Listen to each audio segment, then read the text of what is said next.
Good evening and a homely and healthy new year to you all from the Working Class Movement Library, as we welcome a great friend to the library, Oliver James Lomax, who has kindly offered to read his poems Old and New to start 2021 off with creativity and cheer. As we said in a quote which we're delighted to note graces the back of his new collection, The Dandelion Clock, Oliver made poetry real for us by writing an astonishing poem about Peterloo. We've kept tabs on him ever since. Believe us, he's worth keeping an eye on. The library's events are, as usual, free. However, Oliver has kindly said that he'd like us to encourage you to support the library if you feel able to do so. And there's a donate button on our website, and I will put that in the chat as well. For now, however, with great delight, over to you, Oliver. Hello, it's lovely to be here, live at my own mantelpiece, in my own study, but quite fitting really, because this is where I've spent the last 12 months, stuck in like we all have, writing.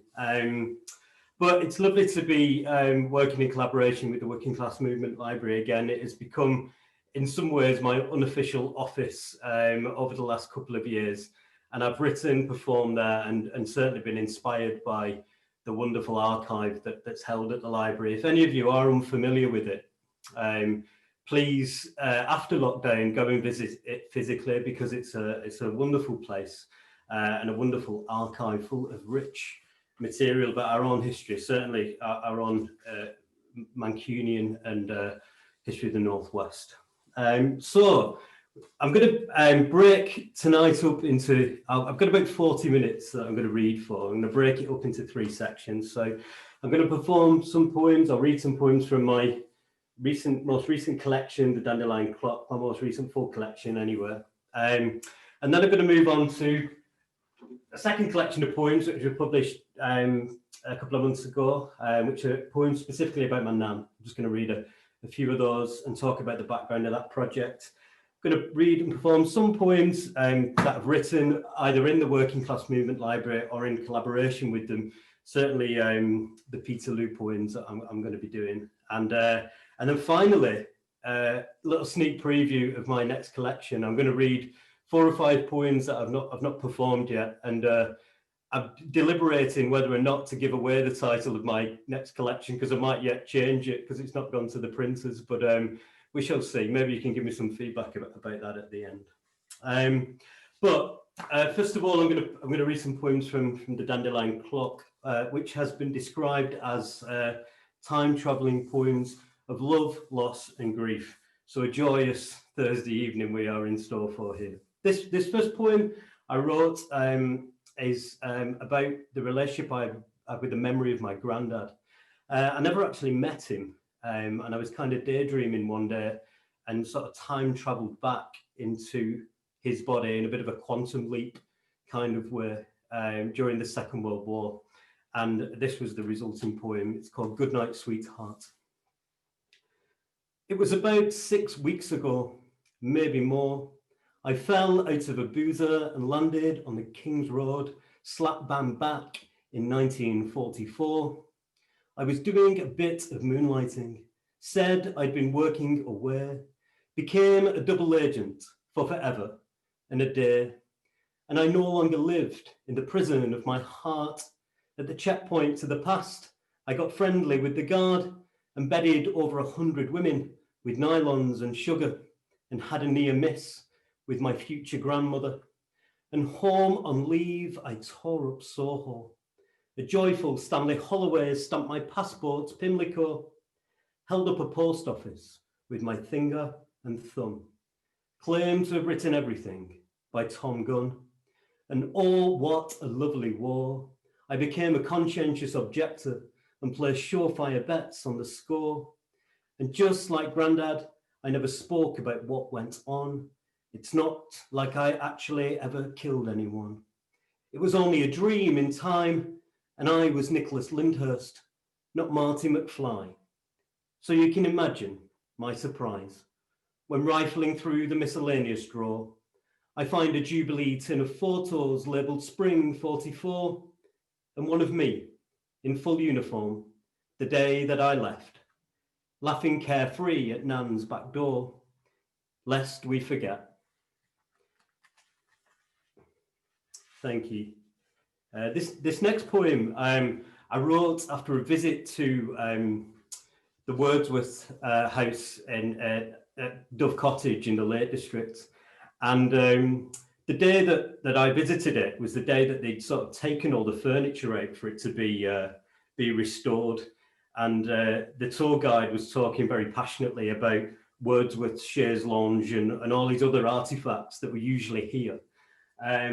And my nan had recently passed away, and after I left there, I went home back to her empty house and thought I'd sort of impose English heritage status on all of her items and objects in the same way that had been done to Wordsworth's things at Dove Cottage. And this was the resulting poem. This is snappily titled, "A Poet Returns from Rydal Mount and Visits His Own Grandmother's House." Reflecting in the low sun of the top of the moor, a blue plaque now hangs above Nan's front door. All of her earthly possessions lovingly restored. The dresser, the writing bureau, the sideboard containing the war. And you can have a go with the Eubank on the parquet floor. It's like it was 70 years ago or more, historically forged, and all the things I ever pawned, painstakingly sourced. An abandoned game of canasta, and from the day of the Burnden disaster, a newspaper facsimile burns in the parlour as 3 porcelain ducks fly across the chimney breast, forever returning west, towards the silver cabinets where the cutlery slept, saving itself for best. A Victorian music box, wound every day at 10 o'clock, plays Au Clair de la Lune, then falls mute as a tomb. The little hand on her wristwatch now stopped, always pointing to noon. You can see where she knitted and read, put us all to bed, where she ate, slept, got everyone dressed, where she eventually came to rest, and I found her dead. Now that's all in the past, but I'm thinking back to how the girl in the gift shop really held my stare and was a dead ringer for her, reminding me of our transiency, like the stream at Dove Cottage, still running through the buttery. So.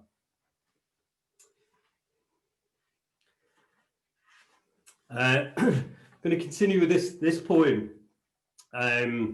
which I actually made. I made into a record, or I made a single with a punk band from Salford called Giant Boys. And this poem was inspired by a lady that I know on a council estate in Wythenshawe, and she wanted some artificial grass in her back garden, but couldn't really afford it. And her son very kindly went out and liberated some local all-weather football pitch and graced her back garden with that instead, which evoked the now famous line, "Don't laugh at my astroturf, Diane," which inspired this next poem. Don't laugh at my astroturf, Diane. At least I've not forgotten who I am. It's not so long back your kids used to call me ma'am. So don't you dare laugh at my astroturf, Diane. The lads have rolled that out better than universal credit. Is your new patio paved with the books of Norman Tebbit? On your bike, you're talking tripe. The meek will never inherit. I'm still waiting at the arms window for my direct debit. And so what? If my new back lawn has a 6-yard box and a penalty spot, it's my field of dreams. I'm just doing the best with what I've got. I didn't want any charity garden DIY SOS from a crooning Nick Knowles. My little pitch was once graced by an infant Paul Scholes. I've some pride left, leave me with that. My heart's on the breadline, but that's intact. Go on, you can get out. I liked you better when you had note. You might be laughing all the way to the food bank next season of giving. My astroturf is just like you, Diane. It's a substitute for the living.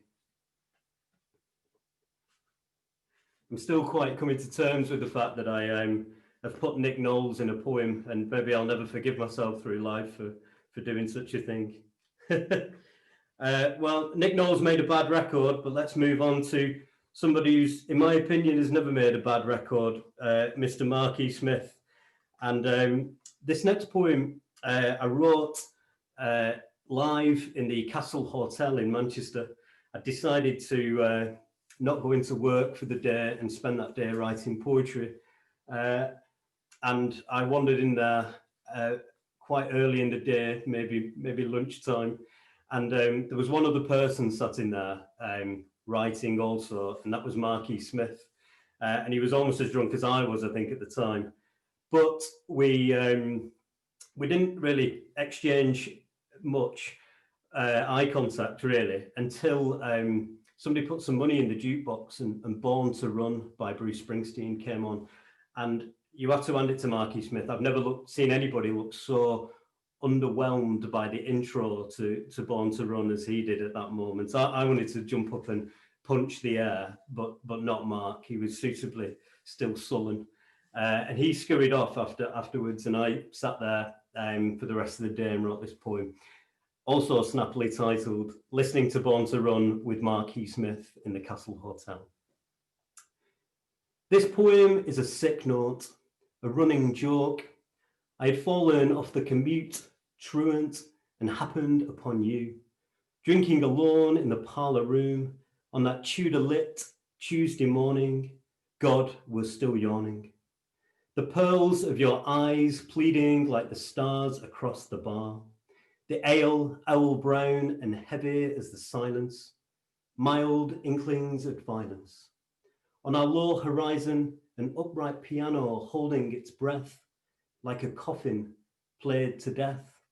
Hushed backstage, praying the crossword, tramps like us, until the needle drops and you raise your glass mid-Bruce, mid-chorus. I think I heard you mumble, dear mortals. The day is long. I walk towards the jukebox to buy another song. But when I return, you've gone. Old habits die young. I'll sup up sunshine, the day has retrieved thee. I just want to taste my ghost before it leaves me.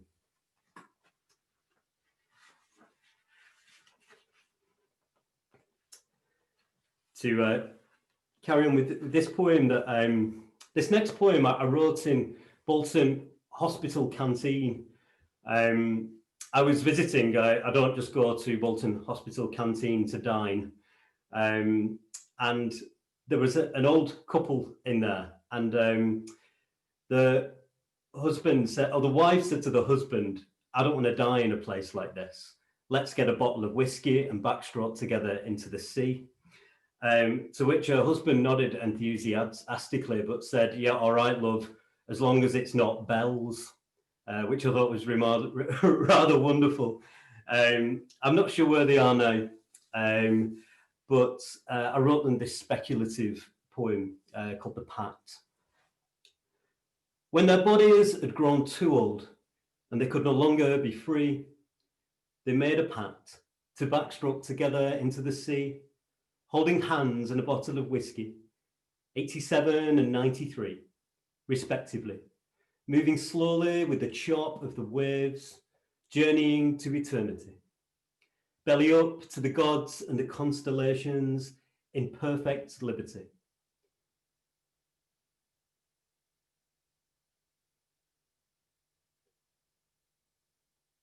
Expose their final act of love as two skinny dippers in matching slippers. True love really differs and compelled another worldly hand to turn the snow shaker earth on its head, then cradle it like a giant tear. And when the blizzard settled, they have both disappeared, their lives reset, born again. Jesus wept. And the reason that I was in hospital Bolton canteen that day was the fact that I was visiting my nan, who sadly passed away from dementia a few years back now, and inspired this next. Well, she inspired lots of my poems, as any of you know my work will be aware of. But she, the day that she passed away, she was very incoherent and wasn't quite sure where she was, but she sat up in her bed and sang every word of One Side, A Secret Love by Doris Day, which was a beautiful and very emotional moment for me and my mum. And it was also the day that my first book had been published, and I went and read it to her. And even though Nan couldn't really understand it, it was something that I wanted to do. I wanted to go and share the poems with her. She inspired this. This is called One Side of Secret Love. Nan died the same day my book came, and although she could no longer understand, I read it to her anyway. Because that morning she had sat up in her bed and, unable to recognize my face, sang every word of Secret Love by Doris Day. And whilst I found myself lost on my own page, she sang from the quarry of a dream, where the silence of her eyes asked you to love her one last time. She sang through sanity's restless camouflage, into the distance between me and her, into the void where the poetry might come. And she sang like a telltale heart with a mouth full of stars spilling its darkness. She sang with the integrity of birds on the prow, her figurehead ship coursing through my blood, through the shaking ballet of 86 summers and 32,000 days. She sang of another time. She sang of my granddad. She sang like prayer, moving at the pace of Exodus. She sang in our hearts, throbbing like the constellations as we stood over her. She sings there still. She always will.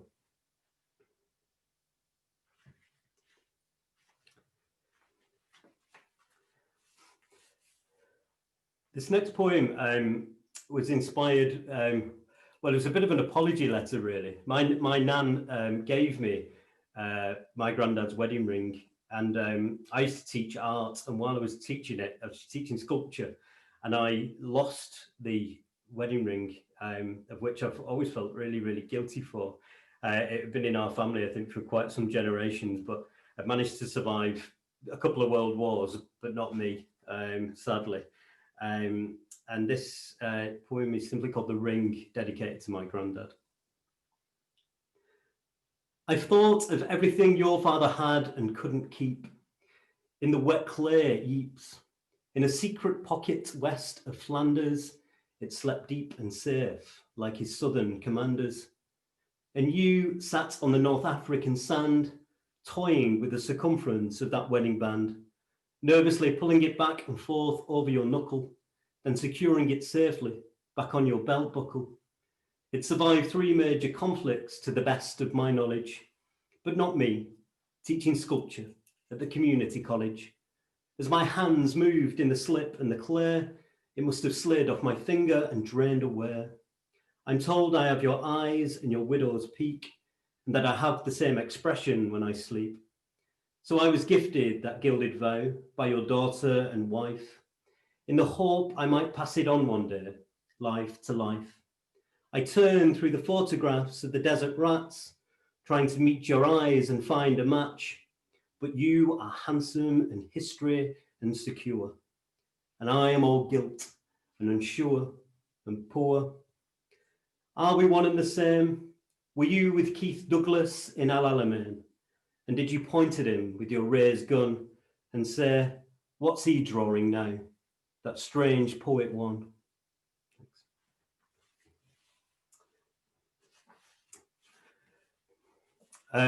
Wrote this next poem also. I suppose all these poems, because they are written in the landscape of memory, are time-traveling poems that commemorate people that have been important in my life. And this next poem is about a friend of mine. When I was little, I had a friend who he's sadly no longer with us, and the poem will explain why, I think, at the end. And this poem was written on bonfire night. It's called Remember, Remember. We built our martyr from scratch. A shell suit stuffed with the evening news, a Halloween mask, a balloon head, a bin bag cape, your sister's wig, and a witch's hat. We rolled him around the estate like a dead headline in a pram. Called out, penny for the guy, but we were aware of inflation and managed to buy sparklers. We took him to the place of execution, a teepee of propped up old doors. You wriggled in to check for hedgehogs. That was you. I stayed back, afraid of collapse. We watched his face slowly burn, and it was both of ours. Arms extended out, we wrote his name in the fire, in the thick air, and then our own in a moment. The boy was my friend, now 10 years dead, with a constellation of needle marks in his arms. I write your name every year and then watch it disappear.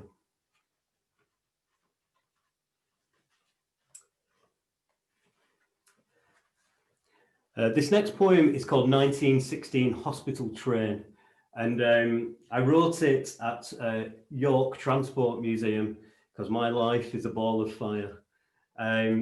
But we visited there on the day that the new 50p came out, the Brexit 50p.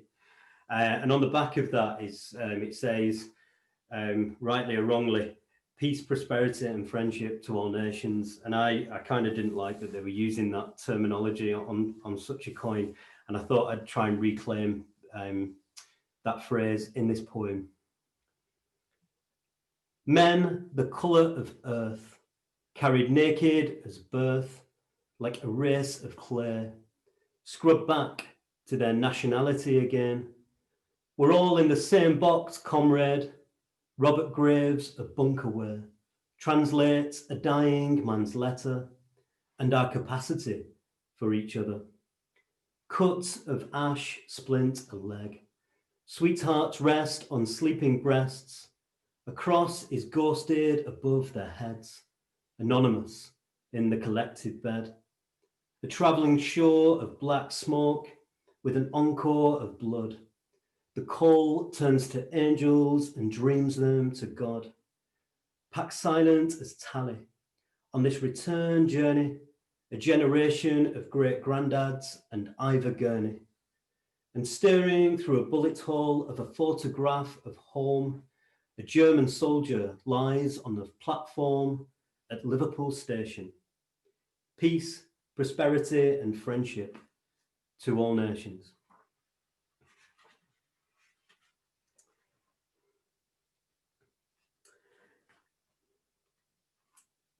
I'm going to read a couple more out of the Dandelion Clock, and then I'll move on to some of the work that I've done around this recent project about my poems about my nan with Age UK. Just going to try and find. Yeah, I did actually. This next poem that I'm about to read, I did actually begin to write it in the Working Class Movement Library when I was in there one day, and I should have been researching, but as soon as I'm in there, I end up, my mind drifts and I end up writing lots of different poems about other things. Take a second to find. Here we go. This is a poem about moving from a council house into a more affluent area, which we did a long time ago now. But it's kind of about looking back at that experience. It wasn't our wandering eye, but the right to buy that said it was ours for a song, and why not? We had lived in it that long. So with Thatcher's peg up to the gods, we went into the loft, put in patio doors and laminate floors. Ivy grew like a manifesto, the first in the row. It looked self-conscious as a dormer bungalow, almost nervous to abandon its post-war purpose. But it turned a good profit in the grand scheme of things, sold to a nurse from the Philippines, and exchanging keys we touched dreams, moved streets away, double glazed, almost widowed, staring out at the same England from a bay window, or looking inwardly at my university accent wall in the pillbox of my student hall when I was boxing clever with a 2-1 in art history on the Never Never. The real Billy Liar, who used to make toast on the 3-bar fire, lost, trying to measure the cost, like that time I made small talk in the sauna and assumed a persona. Then giving up his ghost, I taste the air decades old and feel the lump in my throat each time I vote. I'll just read one more from, if you have enjoyed anything out of the Dandelion Clock, then I think Lynette is going to post in the link, so you can buy a signed copy off my website, and if you want it, I can suitably inscribe anything you'd like inside, but they are available there if you would like to buy one. This is the second to last poem in the collection, and I think quite fitting really as we come into this new year and leave Europe. This is called A Man with No Country. Bury me on the border, so I'm neither here nor there. Let me split the difference, the gods will not care. Bury me in the morning, naked as my birth. Lay me down nameless and return me to the earth. Don't bury me like archive or file away my death. I know it's just the body, not the spirit that will rest. Bury me in secrecy like an Anglo-Saxon horde. Bury me with all my poems and dig me up abroad.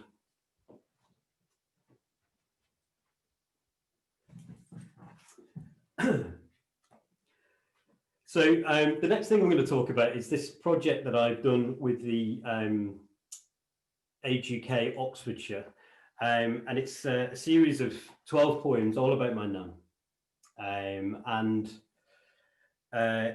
it's been compiled in collaboration with Age UK Oxfordshire so that we can run some poetry workshops and sort of connect with people who are shielding through poetry over this difficult lockdown period. We have started the first session and it's been wonderful. It's been really lovely. And for me personally, to have that experience with Nan, be able to fund and influence these poetry workshops has been a really beautiful thing. So I'm just going to read one poem from this, but I just wanted to mention it because if there are also copies of this available, it's only £10 and all the money goes to Age UK to help run these workshops.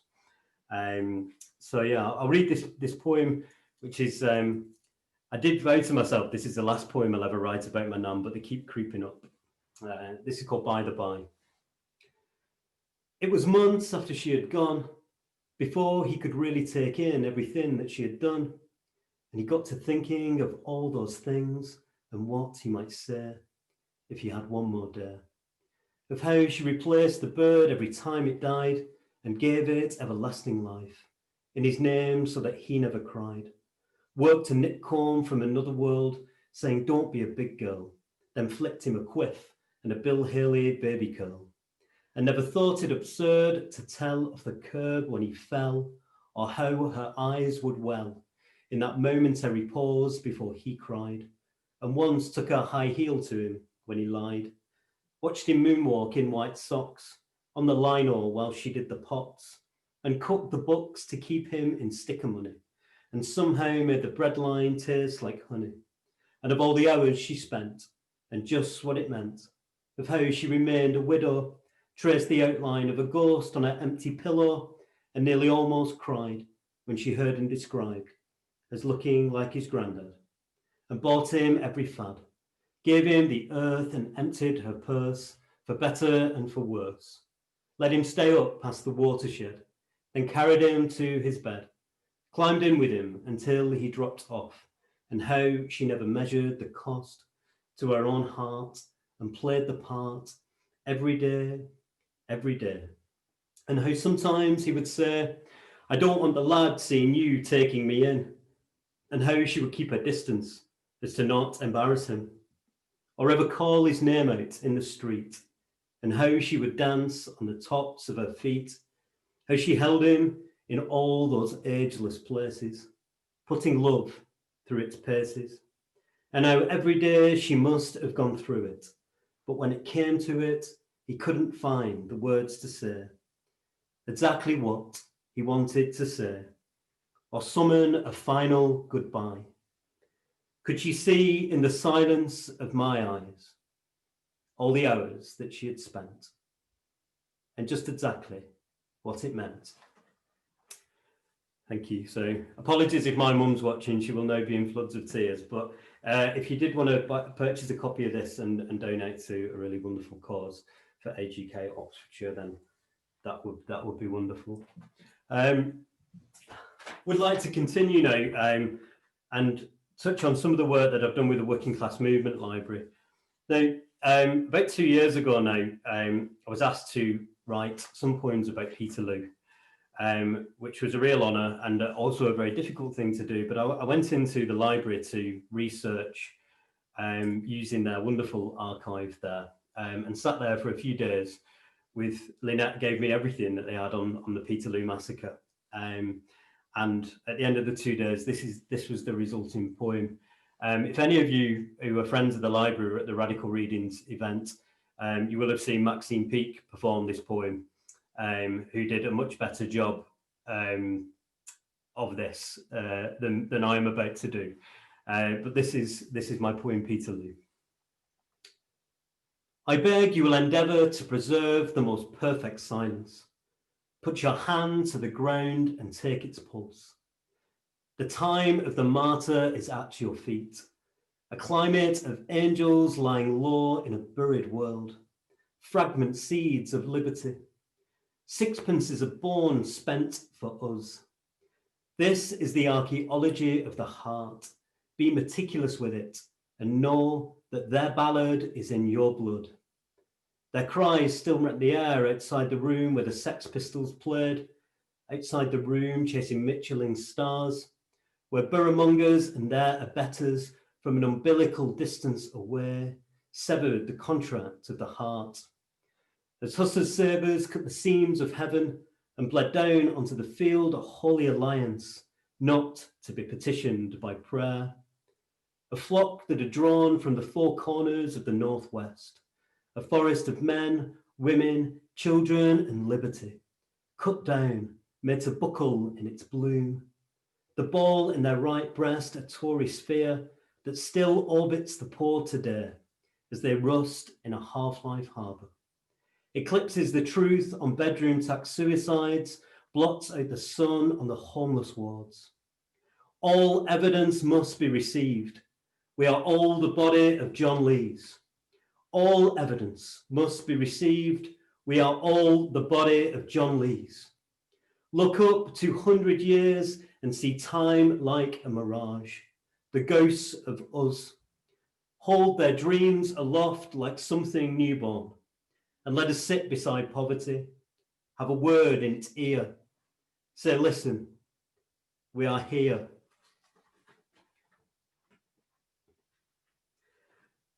I've attended many Peterloo events now with Lynette from the library, most importantly of which was the large event just outside the GMEX. And shortly afterwards, I was invited in the pouring rain to help construct the giant papier-mâché model of Thomas Paine that, if any of you are friends with the library, you will have seen cycling around Salford and Manchester over the last year or so. And it was a bizarre experience, but quite funny. And this was the resulting poem that I'd like to dedicate to Lynette, and thank her for hosting this evening. This is just called The Bones of Thomas Paine.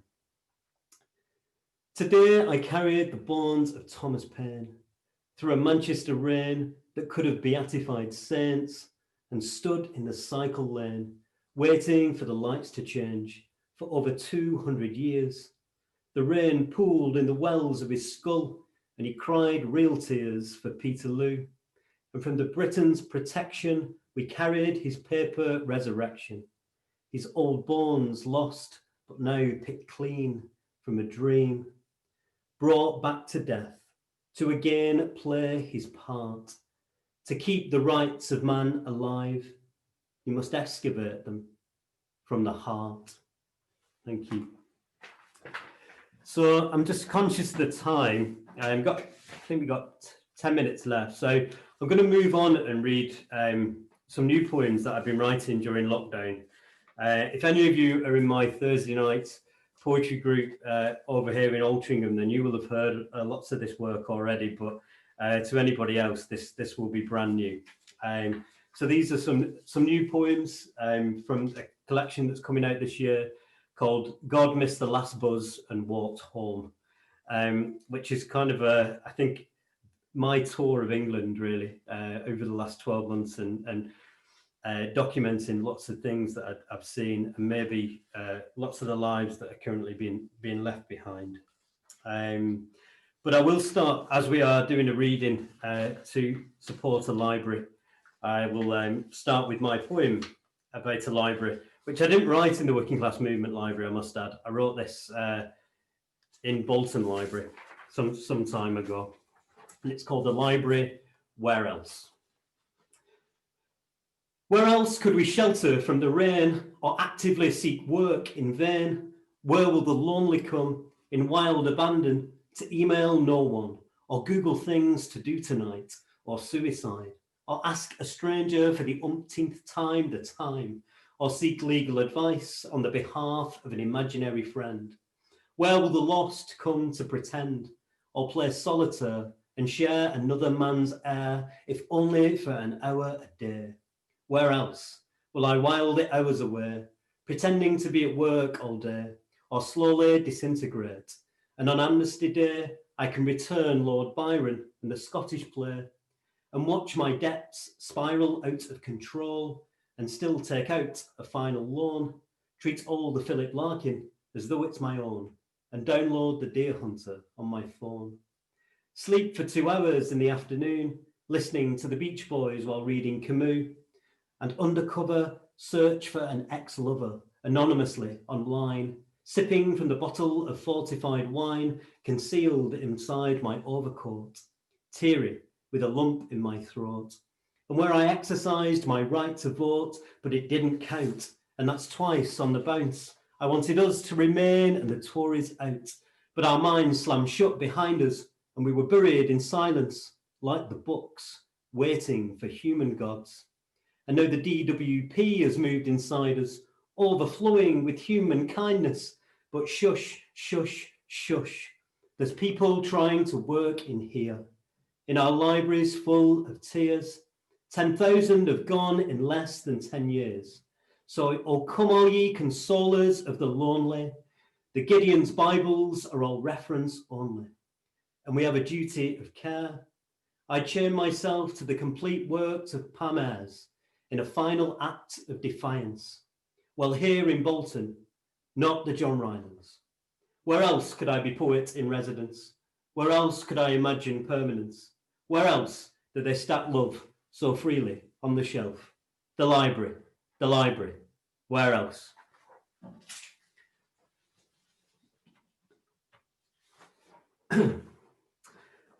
This is quite a recent poem I wrote. I've spent some time walking down the Bridgewater Canal from Altrincham into Manchester.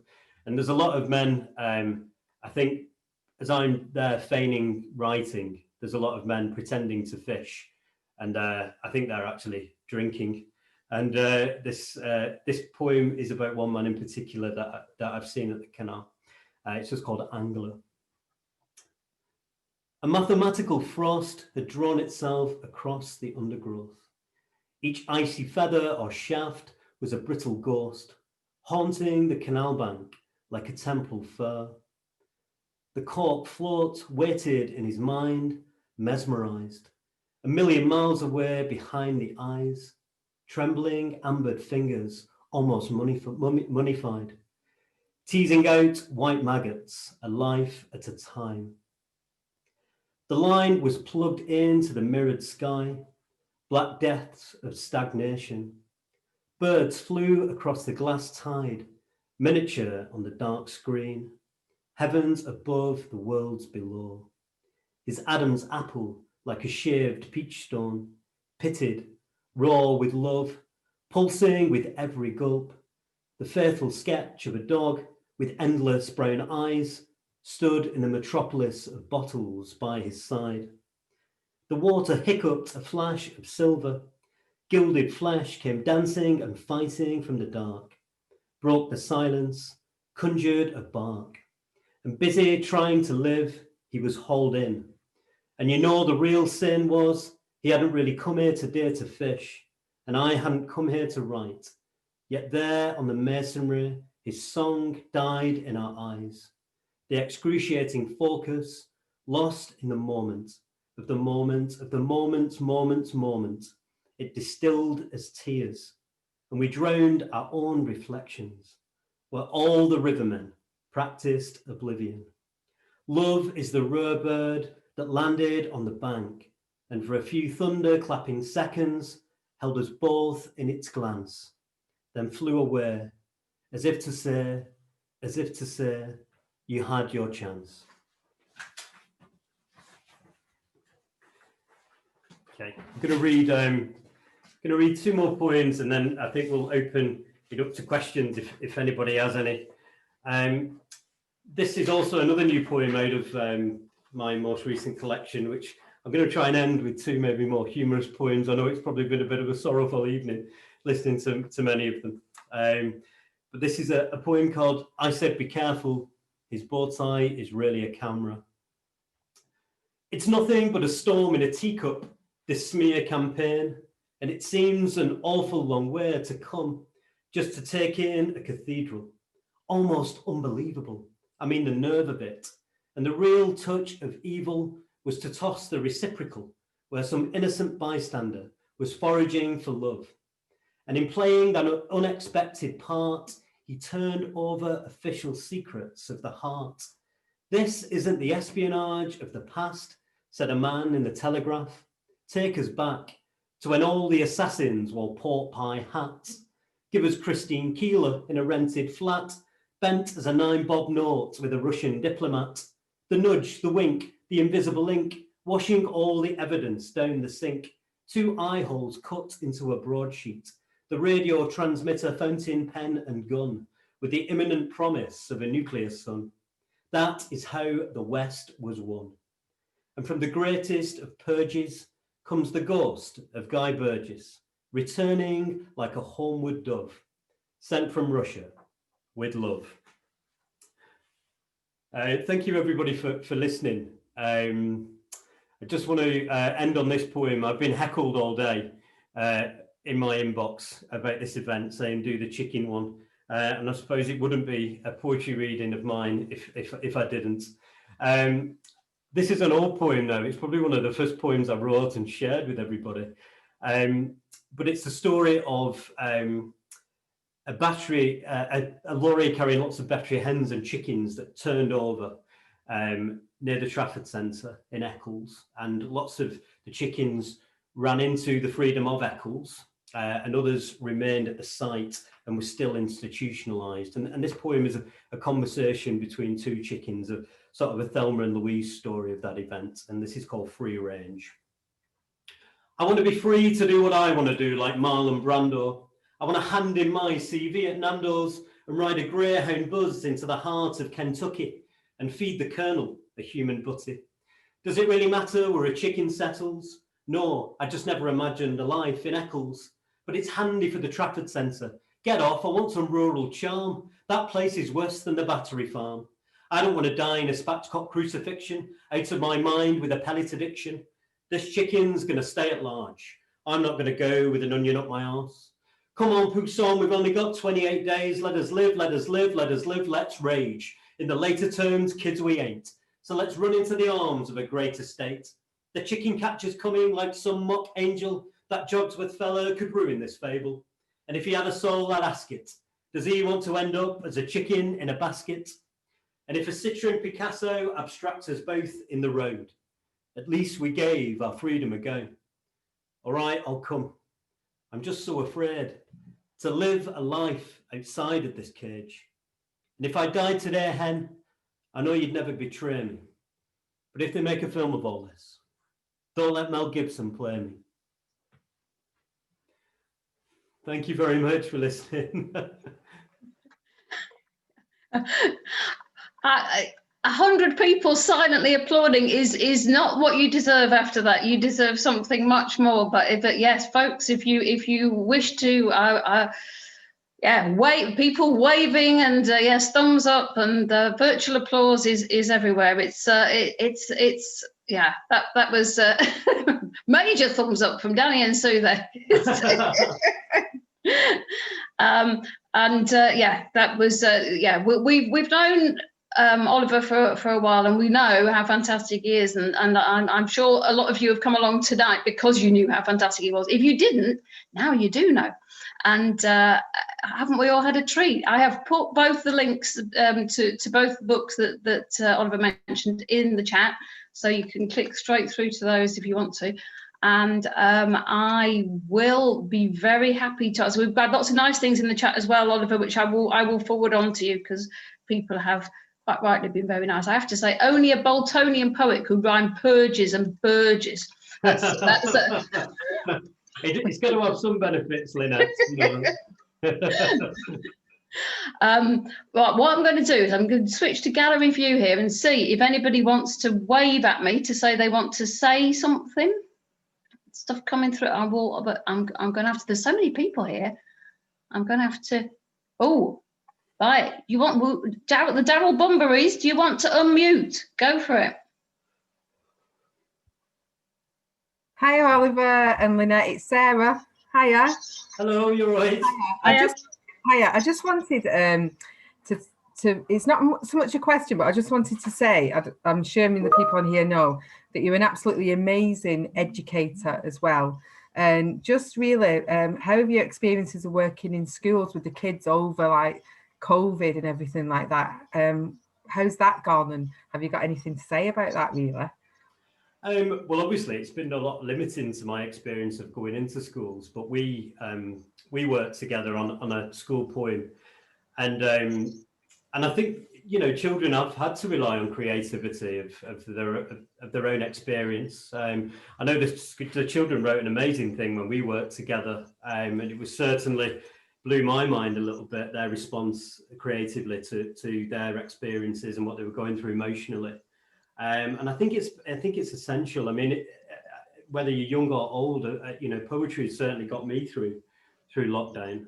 I don't know what I would have done without it. And I think, you know, the children of this generation have had a really difficult experience, and the work that how they've articulated how they felt when I've been into educational establishments has been outstanding, really. And they're a credit to us. And, you know, we should look after them, and not what this Tory government is currently doing, which is appalling. Yeah. Can I just say, I shared the poem with Dr. Julie Blake, Professor of Anthologies at Oxford. And she said the thing that she thought I've admired most about the poem was the kind of ancient stoicism, she called it, in so young, like kids, such as quite challenging kids, really, that Oliver worked with. Talking about how they got through lockdown by doing wheelies on the bike and things like that. And she just admired the fact that when us adults are really struggling and can't cope, we should maybe take a leaf out of the kids' books and just go out and do a wheelie on our bike or something. So yeah, thanks so much for doing that. It was absolutely thank you, Sarah, and for the work that you've done with children over COVID. I know how difficult it's been and how inspiring you've been. And I was really proud of our poem also, because I thought it was a poem maybe only working class children would have been able to write, and maybe only northern children would have been able to write, which I thought was lovely. And SEN, EAL, and all those children were involved in it, and children with mental health problems. So it was absolutely wonderful. So thanks so much. Well, thank you for coming on tonight. Thank you. Yes. Is anybody else? I'm whizzing through. Do wave wildly at me as I go through, because there's so many faces there. If you want to have any comment, there was a lot there in the chat, but I don't think there's actually any questions, but there's lots to absorb there. There's always lots to absorb with Oliver. Oliver, we have had you sitting in the library reading room a lot, as you've said, and it is, I mean, we don't see sort of steam coming out of your ears or anything. So is there anything you can tell us about the process of how like that Peterloo poem, how did that crystallize from all of those many books you read? It feels strange to experience that now, because it feels like an awful long time ago, and I probably don't feel I was as good a poet maybe as I am now. I don't know if that's fair to say. But I felt with that, really, I wanted to sort of compound a lot of the information that I'd taken. But I didn't want to give way to, if you make a poem, I think, quite factual, you can obviously certainly give way to the emotion in it. And I think I was trying to find the balance within that. Certainly, I felt like I wanted to, because I've used that poem a lot in schools, and obviously it was used at the Radical Readings event. So I suppose it's there to have, it's got to be weighted with that history. So it's there to inform, but I didn't want to sort of compromise the emotion in it. And I hope that I didn't do that. But I love just I love just working in the library, because you've got a really beautiful old photograph of Pablo Neruda looking down on me while I'm there, or Ewan McCall's blue plaque. I feel like I'm in very good company when I put pen to paper in it. So I'm always very indulged at the library in information and in cups of tea. Well, it is always interesting for us, because a lot of people come and use the library for academic purposes, and what comes out is words, but it's sort of a kind of long treatise. And so something coming out in such a creative and supple way is just a really unusual for us way of using the library. So it's always been a treat to see how presenting a reader with different books comes out with a different outcome. It's fantastic. I mean, I once showed somebody around the library who threw a pot as a result of a tour of the library, which I thought was, again, brilliant. It's just such a. I'm great with my semicolons, as you know, Oliver. But sort of when it gets to the more creative thing, I sort of get quite scared. So I just always love to see people responding in a creative way to what's in the library.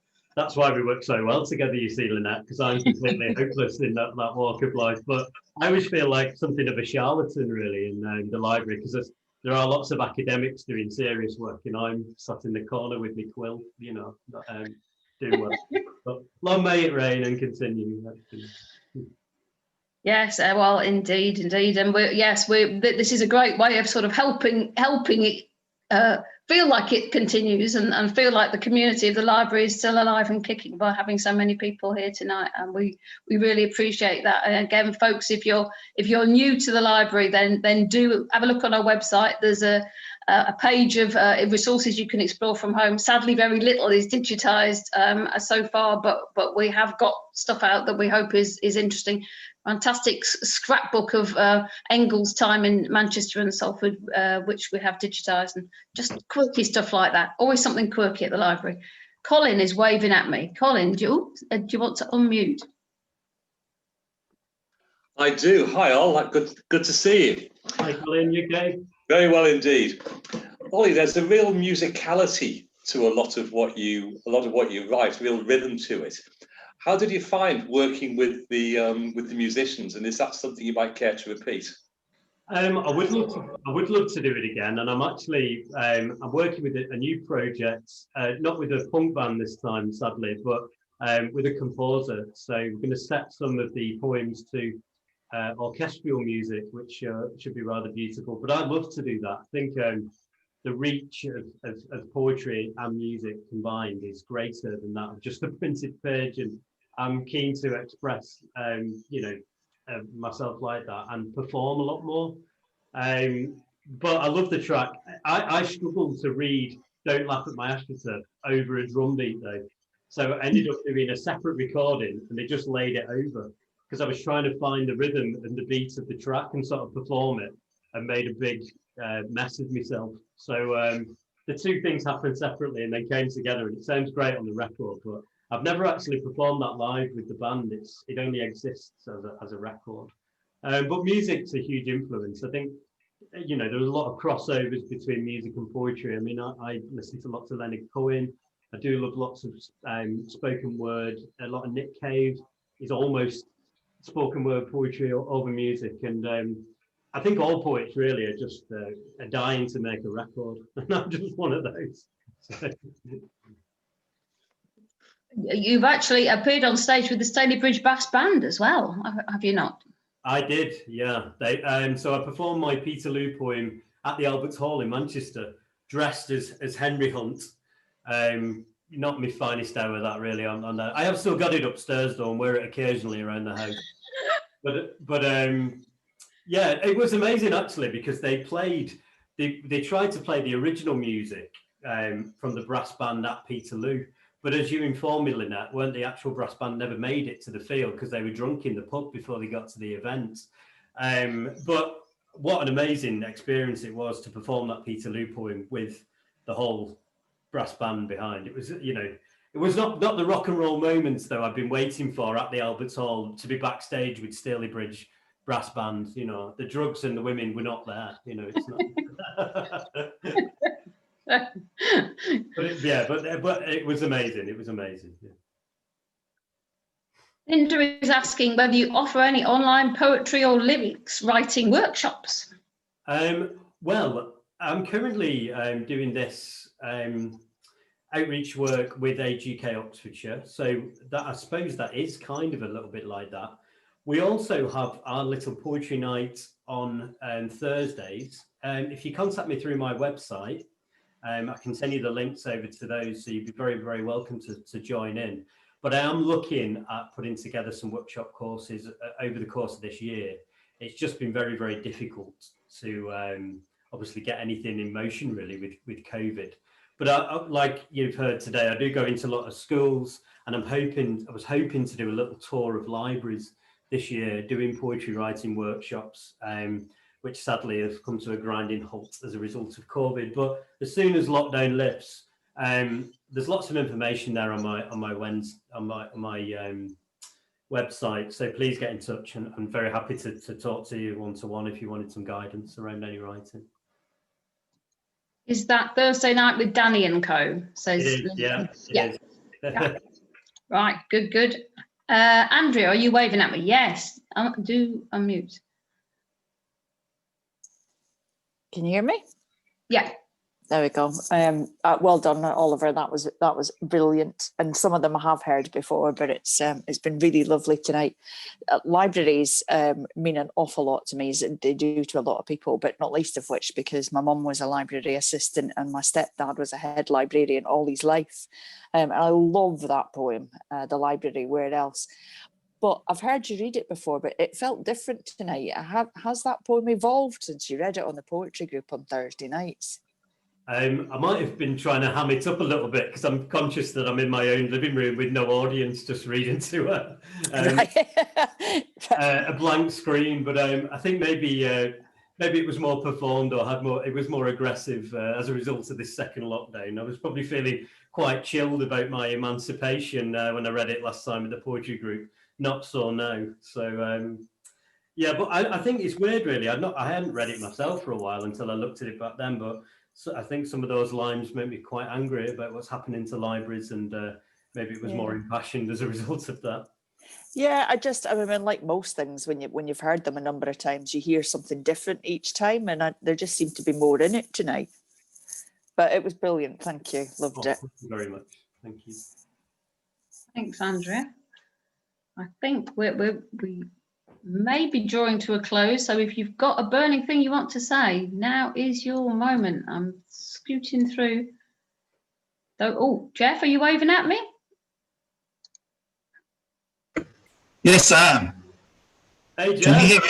Yeah. Yes. Oliver, boy, are you right? I'm good, mate. Thank you. How are you? Yeah, good to see you. Yeah, you too. long time. So, yeah, before long we'll meet again. Lynette mentioned earlier your facility with rhyme to do with your accent, but I couldn't help but make a note.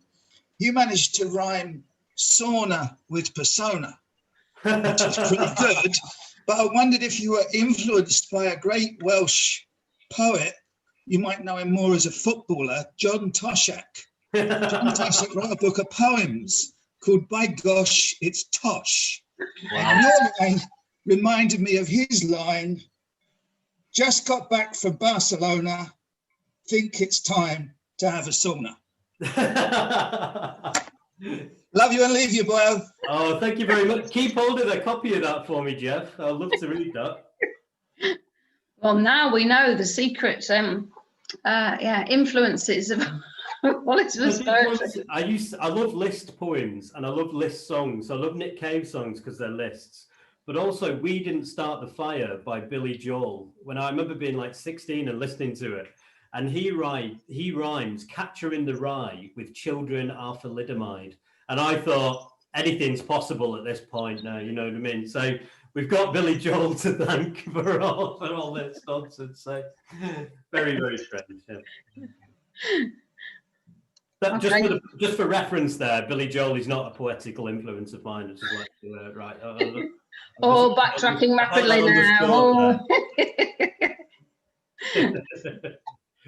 Right, final call, folks. Anybody want to wait? As I say, I will. All the nice things that everyone said, I will pass on to. I will pass on to Oliver, because it has been a lovely evening. I say, yes, I said at the beginning, creativity and cheer. It should be creativity, cheer, and strong emotion, because you always get all of those from Oliver in an amazing mix. Amazing impassioned mix, and it has been fantastic to have that here and recorded for YouTube as well, so it'll be terrific to have that. I'll try and get that up there tomorrow, so if you arrived late, or if so, there will be some people who won't have got on tonight because we hit 100 and that is our limit. We've never done that before, Oliver, never done that before, so I think that I'm sure there will be people who will have failed to get on, so please tell them that they can see it on YouTube.com. Sorry? Second night. We'll have to do. Second night. Of course. Yeah. I missed that trick, didn't I? No, thank you very much, everybody, for coming along and being involved, and the ones who've said they don't want to find out about the library, that's brilliant. Please do, and get in touch with us if you want to know anything else. We are starting up again our Wednesday 2 p.m. talks. On the 3rd of February, we're going to start with a bang with a talk about a graphic novel about Thomas Paine. How about that as a starting point? So that's somebody who's starting a crowdfunder to do this graphic novel, but he's got some fantastic images to share with us, so hopefully some of you can have a browse on our events page and see something there to suit you. Again, we record them all, so that if you can't make a Wednesday at 2 o'clock, they do all go up on our YouTube channel, so there's all sorts of things coming up, and yeah, keep in touch with us. Sign up for our e-bulletin if you want to find out what else it's about. If you know other poets who might want to get in touch with us, please, please do, because this has been terrific fun. And Oliver, we really, really appreciate your time and your expertise and your passion. It's been absolutely fantastic. Thank you very much, Nick. I think I'm going to unmute everyone so we can actually. Can I do that? Hold on, let's see. I think I can. You were right. If I, maybe I can't. I can ask you all to unmute if you'd all like to unmute, and we can actually have some proper applause for. The speaker. There you go. Sorry, I missed this meeting. I missed it. What was it about? Sorry, I missed this meeting. What was it about? It's okay. Right. Thank you very much, everybody. We've had a great evening of poetry. If somebody joined in very late there, you got to head off to YouTube to find out all that you've missed. We've had a fantastic evening of poems, and I've managed to mute Oliver there, which was a bit daft, because I'll ask you if you unmute yourself, Oliver, you can say goodbye to your adoring public. Can I just say thank you to it? It's really humbling that amount of people would come on to hear me bash through a few poems. So, I'm really touched. It's been a difficult time during lockdown, and this outlet's been wonderful for me. And yeah, I'm eager to write. So thank you very much for your support, and everyone who's bought a book and continues to support my writing. It really means an awful lot to me. And thank you for your time. Thank you very much, folks. I always sign off by saying thank you to everyone, and in solidarity, best wishes from all at the Working Class Movement Library. Good night.